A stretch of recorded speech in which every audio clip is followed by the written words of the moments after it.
In today's video, I'm going to talk about two different things. One is the Ukraine and Marie Ivanovich.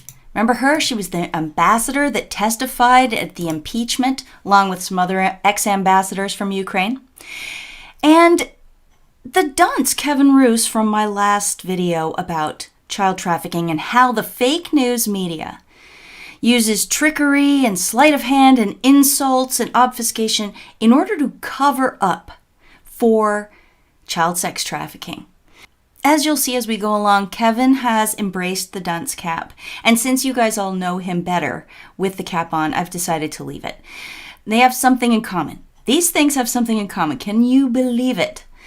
By way of example, also in this video, I'm going to be talking about what happened recently to Rand Paul with rioters and harassers and protesters, however you want to look at them, after the Republican National Convention that just happened last week. All those things I'm going to look at in this video and more. So yes, let's start. Let's refresh your memory. This was my last video. Fact check true. The cabal is panicking, and I featured this New York Times article by Kevin Roose. Here he is tweeting about it. He says, "I would like to thank this random QAnon YouTuber for making my new Slack avatar." I hope he used it. I think some people thought I was upset about that. I'm not upset whatsoever about that. I think it's great and hilarious that I don't care that he calls me random QAnon YouTuber. I am what I am, he is what he is. And I just want to add this, that just after I made that video about how it's nonpartisan, ending child trafficking is a nonpartisan thing, and QAnon is a nonpartisan thing too, Q posts all these names of people in Democrat or Republican establishment positions that were either charged or convicted with child sex crimes. This post has mostly Democrats, this post has mostly Republicans, and the other ones are a mix. It's a mix. It's both. So Kevin Roose, his article is a bust, and I thought I'd keep my eye on him. Here's something else I saw him post. Shortly, I think it was the next day after my video, he posted 5 of the top 10 most shared link posts on Facebook in the past 24 hours are about a child trafficking bust in Georgia. Wonder why so many people are interested in that, he says. And then he has a picture here, which is cut off of the 4 stories. As you can see, I retweeted it and said, what is this even supposed to mean? Panic. Yep, panic. This post that he made makes no sense. Okay, but I'm wasting too much time on Kevin Roose. There's one more thing I want to tell you about him before we move on and get to the RNC and the protesters. I saw that on August 28th, he was sort of shilling for an outfit called Crowd Tangle. I'd never heard of Crowd Tangle before. He says that Crowd Tangle is an incredible, revelatory tool, and he thinks if political reporters spent 1/100th of the time using it as they do reporting on polls and focus groups, their campaign coverage might be better. Well, I looked up Crowd Tangle as I am wont to do, and I found some things out about it, as in they're funded by all the usual suspects, but we're going to get to that a little later because it comes up again, if you can believe it, in an seemingly completely unrelated place. All right. Here's the Republican National Committee. After that was over, Rand Paul and his wife and 2 female friends were walking home, and they were surrounded and attacked. I would use the word attacked. The police had to escort him. It was very touch and go. And look how the mainstream media covers it. This is ABC up here. Video, Senator Rand Paul claims he was attacked by an angry mob. Let's just look at a few seconds of that.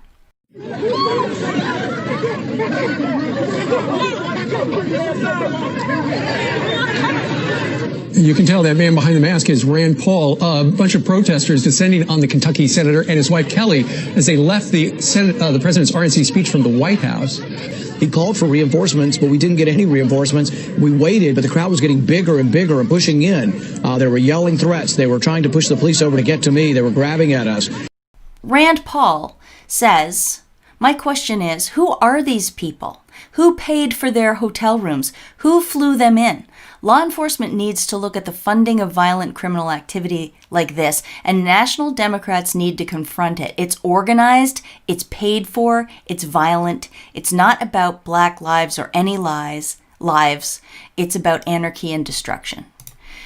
Because he went to his hotel and he was in the hotel with some of those people. He could hear them in the hallways and through the walls. He could hear them talking about him. And so he's saying to himself, how are they affording this hotel? Like, who's paying for the hotel? Where are they coming from? They're from out of town if they're staying at a hotel, right? They're from out of town. So how is this all organized? As if on cue, a writer from Reason magazine had a story ready to go to rebut Rand Paul's call to investigate the funding. Look at the title of this. Who funds the rioters is not a question the federal government needs to ask. Mind blown. Who would say that? It's like a kid getting caught with his hand in the cookie jar and just saying, you should never count how many cookies there are, Mom. You should never, ever think it's me. So Robbie Sauvé, whoever he is, September 1st, same, like the very next day, after Rand Paul went on the news about it, they were ready with their answer. And here's some of what Robbie Sauvé has to say. These protesters deserve condemnation. It was wrong of them to make the Pauls fear for their physical safety. They always love to add this physical word in, just like Kevin Roose did, right? So weird. Anyway, but some critics of these activists, including Paul himself, want the government to investigate the purported funding sources of these protests. And he criticizes another guy, Representative Ken Buck, for also suggesting that the funding sources need to be looked into.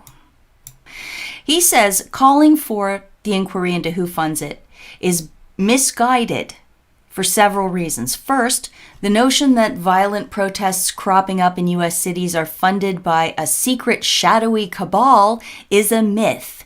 Conspiracy theorists on all sides of the political spectrum like to imagine that their enemies are financed by some secret puppet master. Blah, blah, blah. You see the inflammatory language there, the appeal to those same exact emotions and using even the same words as Kevin Roose did. Shadowy cabal, secret shadowy cabal, conspiracy theorist, secret puppet master. They're probably not sitting on some secret pile of money. This is so weird how they throw the modifier secret in there. I don't know why. It must strike a chord with an audience. Like, oh yes, it's crazy to believe that there would be hidden people behind activities that we see. Anyway, continue.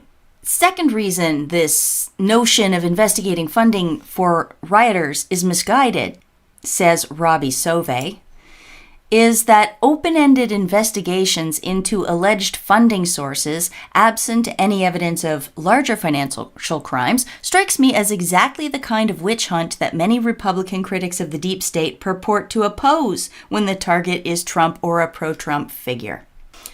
Not really.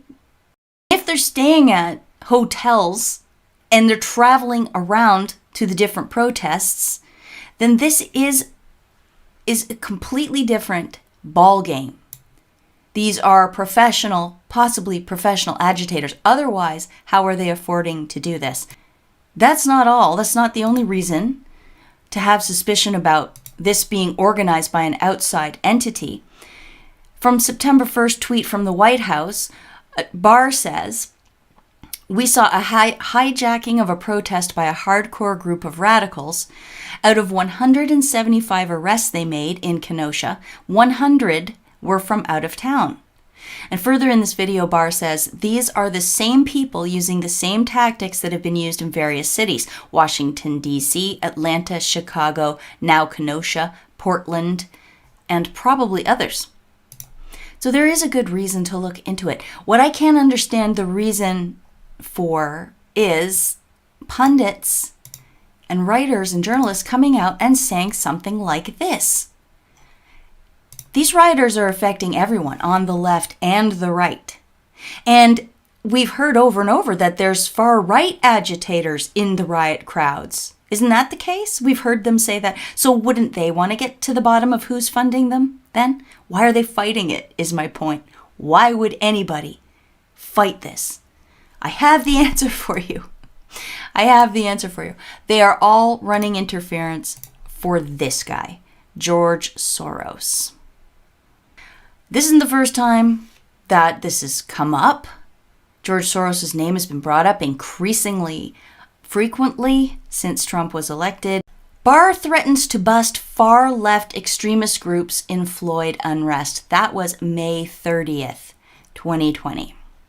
Here's a little clip from a video I did in December 2019. What this shows is that our embassy was giving this money not to the government. They were giving it to NGOs. You know who the biggest NGO owner is? Yeah, George Soros. Oh, my God, anti-Semitic. We're anti-Semitic now. I know. We said the word George Soros. He said the name. Do you think that makes George Soros nervous? Having Rudy Giuliani say his name like that and accuse him, basically, of that on TV, out in public? Maybe not, because who's Rudy Giuliani, really? He might be able to shrug that one off, but can he shrug this one off? You talked in your piece about social justice DAs, and you put social justice in quotes. What do you mean by that? What does that mean, social justice DAs? Well, there's been this recent development where George Soros has been coming in largely in Democratic primaries where they're not going to be much voter turnout and putting in a lot of money to elect people who are not very supportive of law enforcement. Bill Barr, Attorney General of the United States. He's watching you, George Soros. He's watching you. And there's more, which we'll get to in a minute. So there's two types of cover-upperers going on, even though it all links to the same thing. It's all the same big ball of wax. The two types of cover-upperers are that we're looking at in this are child trafficking cover-upperers and George Soros cover-upperers. And they are linked, as we're about to get to. Oh, by the way, where did I get that word? Why am I saying cover-upperers? Because of Andrew Breitbart. Remember this. In February 2011, Andrew Breitbart tweeted, "How Prague guru John Podesta isn't a household name as a world-class underage sex slave op cover-upperer defending unspeakable dregs escapes me." Yep. Well, we're on the trail now. I wish Andrew Breitbart were still alive. He would love this moment. He would love this moment. Okay. And now, September 1st, 2020, Judicial Watch comes out with this. State Department records show U.S. Embassy in Ukraine monitored Sean Hannity, Laura Ingraham, Donald Trump Jr., Rudy Giuliani, journalists, and other U.S. citizens in potential violation of federal law. Boom. Now, Judicial Watch had started looking into this way back, but they're just getting their FOIA documents in now, and that's why it's a headline all over again. Now there's concrete evidence of Yovanovitch and State Department embassy staff in Ukraine coordinating with a whole team about keeping track of journalists and keywords to look for, to suppress, to debunk, to see the engagement with it. And those keywords all swirl around Mr. George Soros. Well, not all, but a lot. Here's one of those emails. "Hi, redacted. Thanks very much for your notes. I think that should be the English language Twitter search phrases we're currently using for this issue are Yovanovitch with a misspelling, Ukrainian ambassador, Ukraine Soros. Ukraine Soros. Interesting. Why does a private citizen who has nothing official to do with the State Department or U.S. politics or even Ukrainian politics, nothing official. Remember, he's just a guy that runs NGOs and he's really interested in ending corruption and ensuring democracy and human rights. That's all. But for some reason, the U.S. State Department included him on a list of phrases they're searching for so that they can jump right in there, intercept them, and spin them and cover them up and have Facebook and Twitter suppress the hashtags and the rest of it. Very interesting, eh? Another email on March 29th, a State Department official writes, "We appreciate the CrowdTangle reports you have sent us." And apparently these are the keywords: U.S. diplomats in Kiev, Yovanovitch, Kent plus Naboo, Clinton campaign and Manafort 2016, Biden Burisma 2020, Soros, Antac. So these are the subject matters they're going to try to suppress or spin or work their magic on. At that point, very, very interesting. And I think Soros is really panicked. He would have known that these access to information requests would have come in a year ago or however long ago Judicial Watch sent them in, right? So he knew this was going to all be exposed.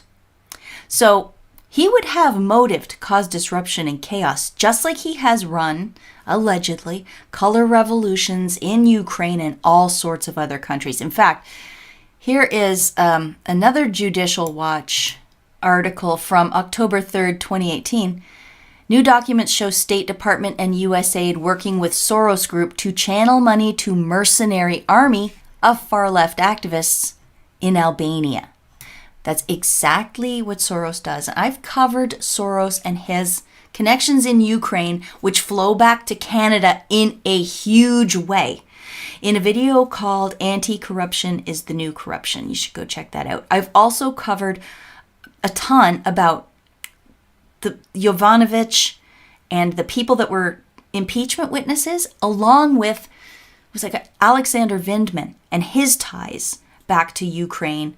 And he was also an impeachment witness. There's so much to this story, but I'm going to try to keep it focused on this narrow channel just for today. So going back to where we were, we can see that the State Department was working with a team to suppress information, or at least track information on these topics. And these topics, and as the Judicial Watch article goes on to explain, they were targeting specific people, specific journalists.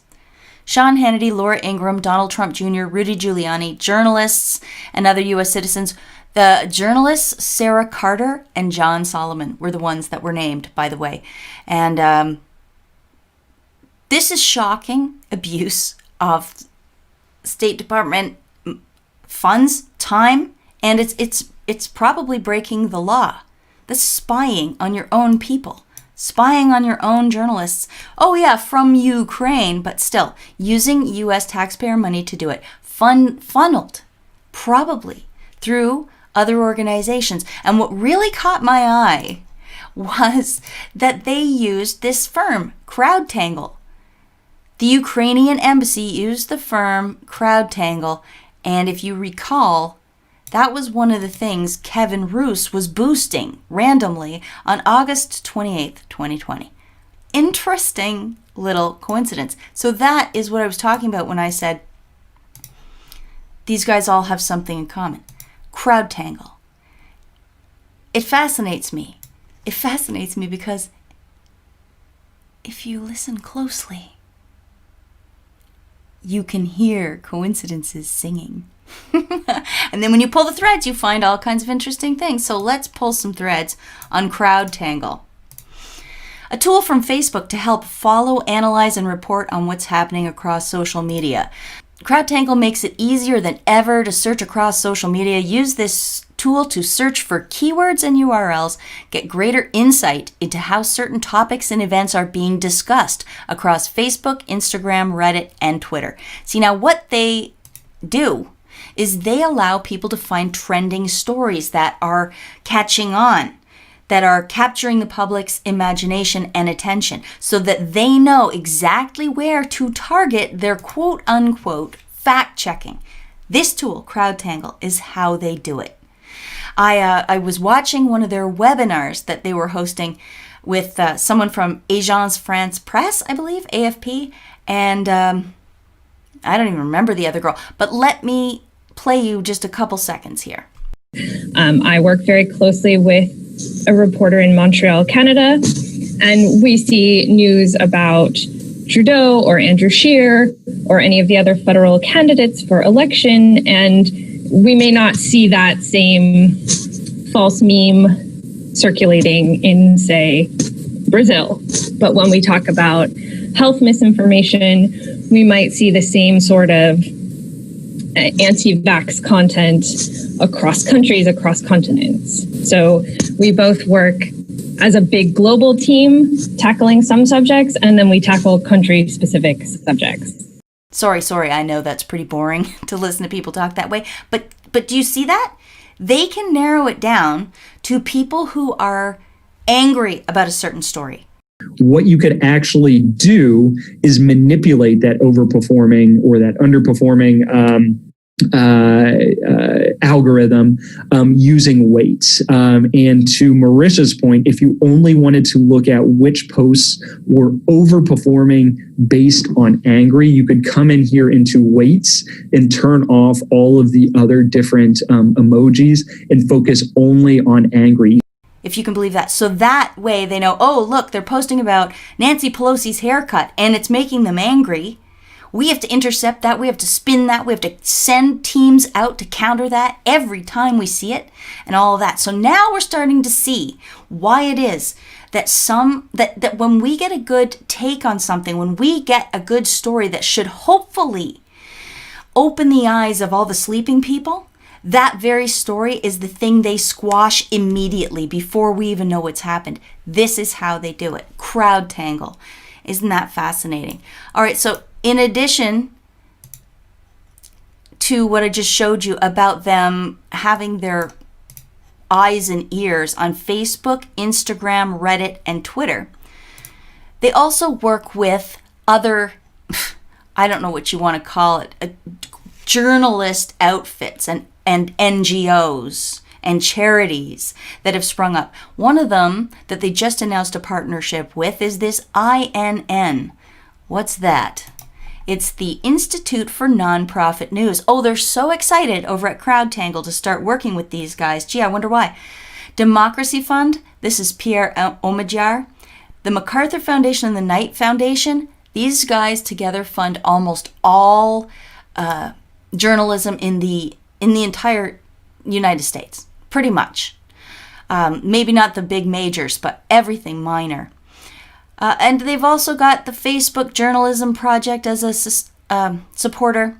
Google News, Open Society Foundation, this is George Soros right here, bunch of others, and Microsoft. Bill Gates is a sponsor of the Institute for Nonprofit News, which CrowdTangle is excited to start a partnership with. All you have to do is scratch the surface, and there they are again. There they are again. Okay, look at this. Not only INN, but down here from a little while back, CrowdTangle announces partnership with IFCN to expand the fight against misinformation. Who's IFCN? Well, IFCN comes up on the Pointer site. It's directly part of Pointer. And Pointer, of course, is PolitiFact and a whole bunch of other fact-checking organizations. Like, this cracks me up. So then we look at that site, this thing on Pointer, and right away it comes up, the Fact-Checking Development Grant has awarded 22 projects in 12 countries. Meet the grant winners. This was just recently, August 21st, 2020. The winners are splitting $1 million received from YouTube via the Google News Initiative. Oh my God, do you see the circle? And the circle and the circle? It's just all the same people, always funding these little startups, but they give them some money and they tell them what to do. Although I say that, and look at the very first winner of some of this money, USA Today. They're going to take $38,000. We've got Science Feedback, which is important right now because we need to debunk all of those vaccine stories and that, right? Le Monde in France is getting some money. Oh, and there's so many more. But my point is, they're all supposed fact checkers. They're all funded by the same people we're trying to expose. Gates, Soros, all the big foundations, right? And here's who funds Pointer, okay? Do you see any similar names? Democracy Fund, Facebook, Google News Initiative, MacArthur, McClatchy, Newmark, that's Craig Newmark, National Endowment for Democracy, Ahmed Yar, which is actually Democracy Fund again, Open Societies, and on it goes. Tides Foundation, all the same people just putting their money in a big, what would you call it? Spaghetti bowl. But it's all of them. And they pull out a strand and they say, oh, this is an independent fact checker. Or they pull out a meatball. These guys are not, they're not part of our network. They just fund each other. Okay, I'm going on and on. But it's important to know that all journalism is in support of the people who fund them. And the people who fund them are the ones possibly causing and funding the riots, are the ones trying to push this vaccine, are the ones with the lockdown narrative. It's all the same people. And they're the fact checkers. All right, what have I got here? Okay, from this 2019 article about the same topic from Judicial Watch, I noticed that it said it's private invitation-only engine CrowdTangle. And in January, I guess 2019, the CEO and founder Brandon Silverman announced that he would be giving access to select academics and researchers. So my thought is, who does the selecting? I reached out to this guy, Chris Miles, who I think is like some kind of exec in CrowdTangle. I asked him how people are selected to receive access to this incredible tool. And he says I had to ask press@facebook.com. I don't know why I couldn't have just helped a sister out, but I guess, I'm not on their approved list. But Judicial Watch says that a Soros-funded organization called Social Science Research Center is charged with determining who is granted access to CrowdTangle. And we look down here, we see Open Society Foundations, which is George Soros' main foundation. He is funding the Social Science Research Council to the tune of almost $400,000 in 2016 for a term of 28 months. He set up and funded that organization, and then that organization decides which journalists, which selected academics and researchers are allowed to use CrowdTangle in the first place. So it's an exclusive club, and the gate is kept by George Soros or George Soros funded organizations. Okay, and I want to remind you, it's an exclusive club, right? You need access to it. You need to be given permission. You need to be approved. And who's using it again? Oh yeah, that's right. Kevin Roose. Our good buddy Kevin Roose, that's right. All right, let's move on to the final section here. Back in February, it came out that money that was supposed to go to an HIV/AIDS charity in Ukraine was perhaps being embezzled by George Soros.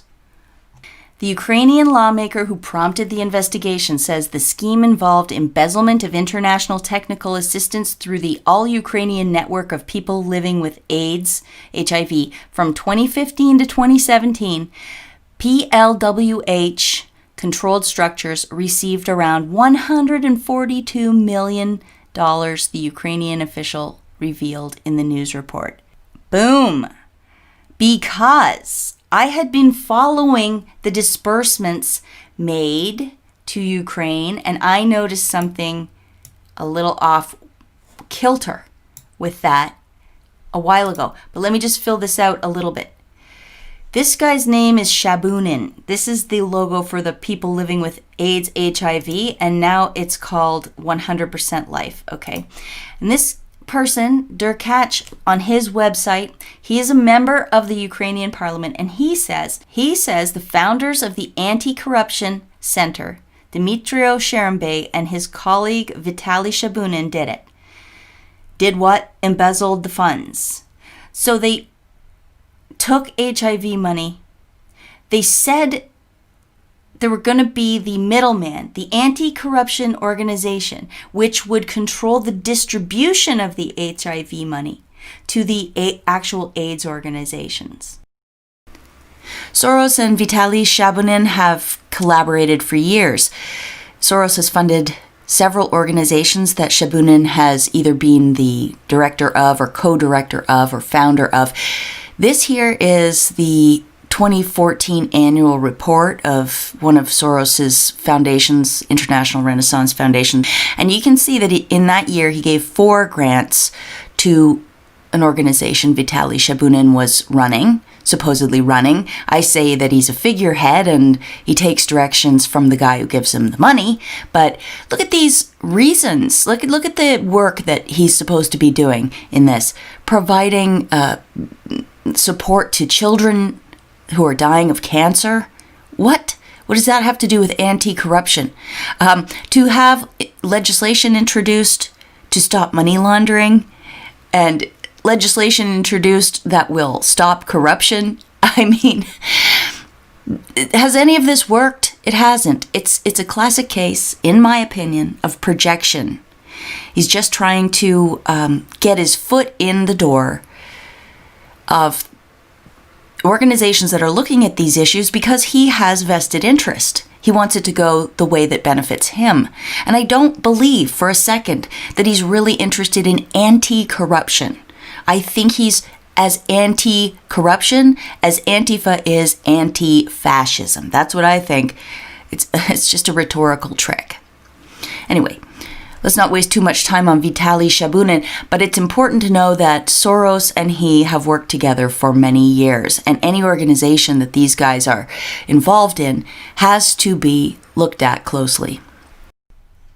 You see what they did? They just put themselves in the middle under the pretense that they were going to make sure it got to the right players and corrupt actors didn't take the money, and then they are now accused of taking the money themselves. In 2013, ANTAC put out this article, Who Makes Money on Epidemics of HIV, AIDS, and Tuberculosis in Ukraine? ANTAC's experts, they say, offer a number of systemic changes at the sectoral, intersectoral, and international levels to combat corruption. And there's a document linked here which you can no longer access.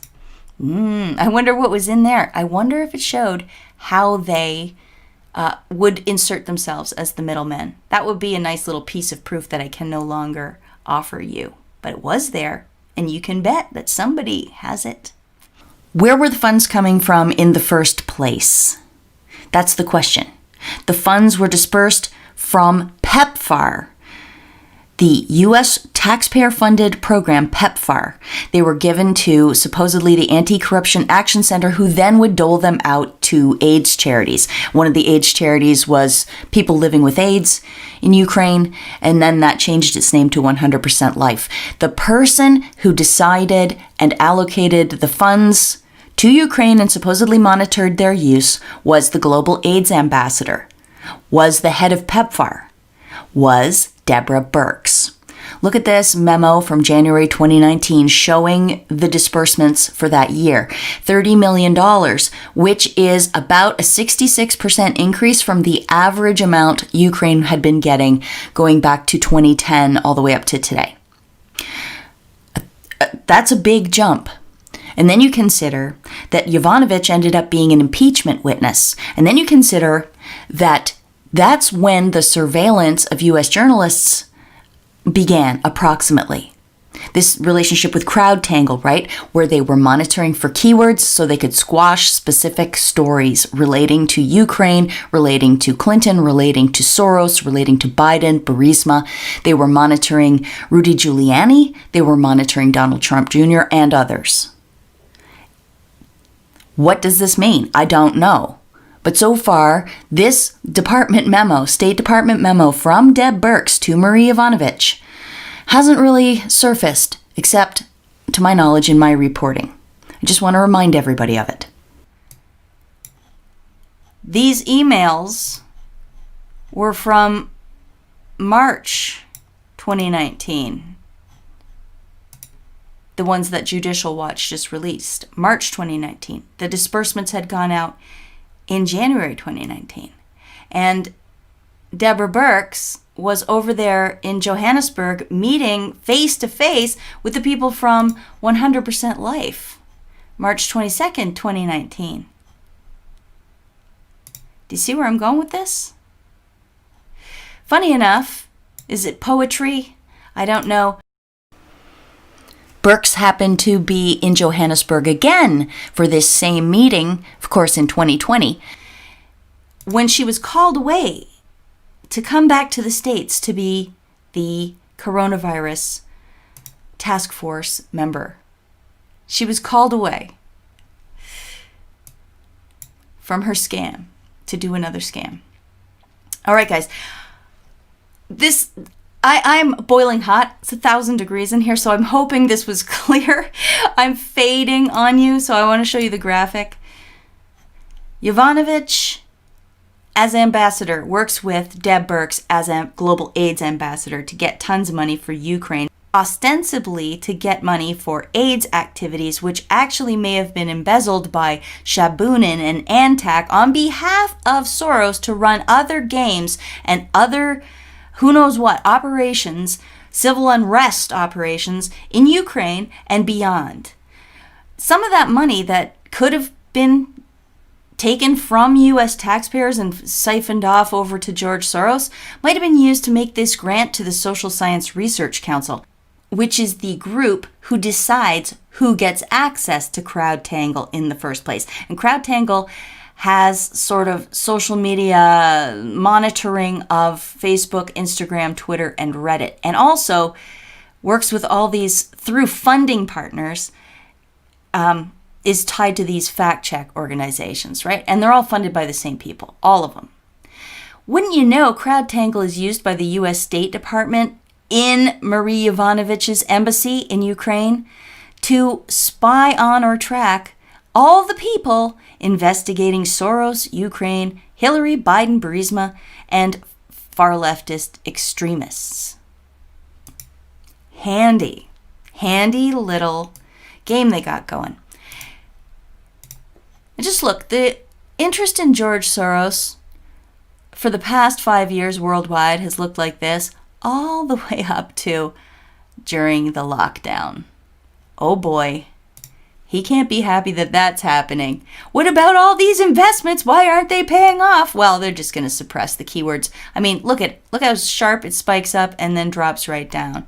That might be normal. Hard to tell.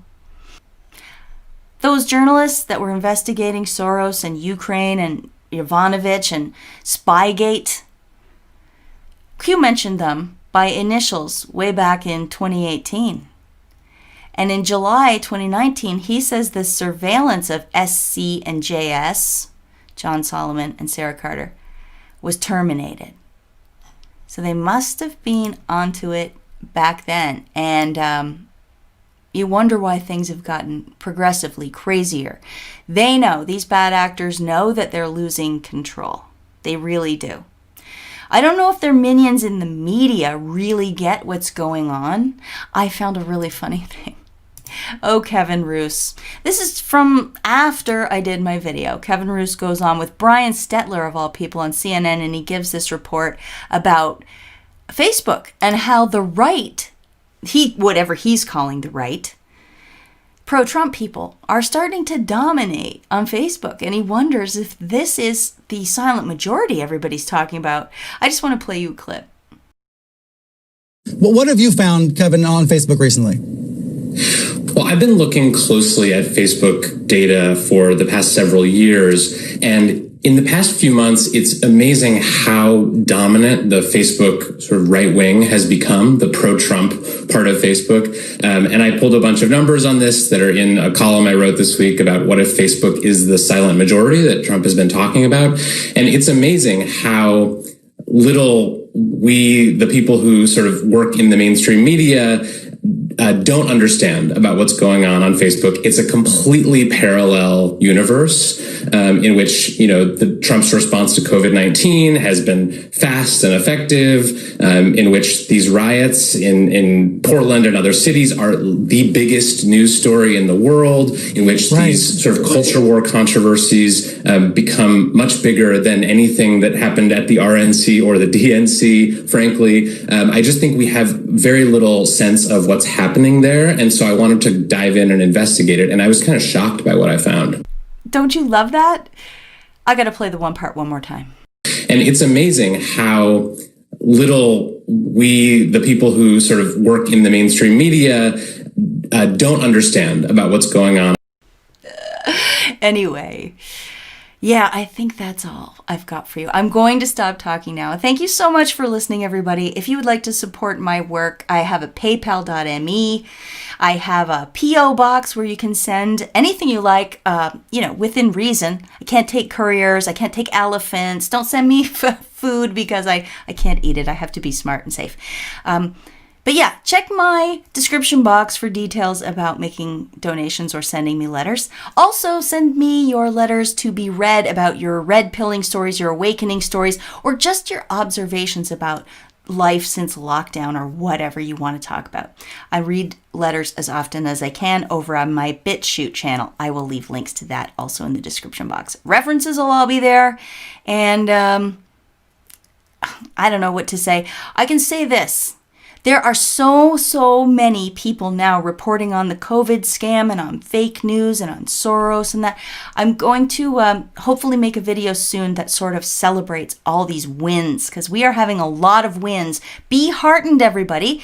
The whole narrative's falling apart. All their narratives are falling apart. That's why the world feels crazy. But I'll tell you what, we will rise like phoenixes out of these ashes. The ashes they are making, we're going to build a better world than we ever saw. None of this techno-fascist crap and none of these oligarchs anymore. You and me, we're going to make it happen. All right? Everybody, thanks for listening. Peace out.